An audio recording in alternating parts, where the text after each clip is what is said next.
Hi guys, it's Julia from Craft Travel, and I'm coming to you from the incredibly beautiful Las Tagali Estate, an exclusive use beachfront villa in the Seychelles. I wanted to do a video about packing for a bush and beach getaway. The challenge with bush and beach is that you have to combine safari gear with beachwear, and you're generally limited to about 35 to 40 pounds per person due to the restrictions of bush flights. And I'm going to show you how I was able to get all of my luggage into one duffel bag, maybe using a little bit of my husband's space, but come take a look.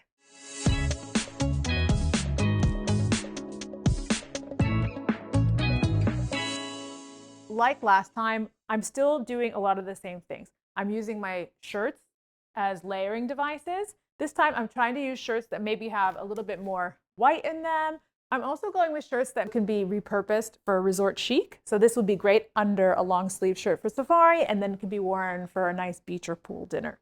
Obviously, on a beach vacation, you can't forget the bathing suit. I love this one because to me the color is very safari, and it even works on a safari underneath a long sleeve shirt. This is one of my favorite pieces to bring because it can be used not only as a rash guard, so perfect for swimming and keeping away from the heat, but also it's ideal for cover up like on a late night game drive if you don't want to get bit by mosquitoes, and it looks super chic with some flowy pants.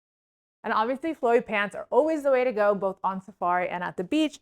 3 pairs of these and you really won't need any other pair of pants for this trip.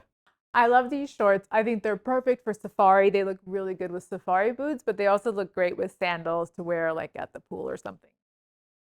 This dress to me screams quintessential bush and beach. When you look at it, obviously it has total safari vibes, but it's perfect as a cover up. You can even wear it to dinner. I love this one. So as always, layering is really key, both for safari and beach. I like the white because I think it's good for both, and I like this one because it's a little bit thicker and works as a great cover up at the beach as well.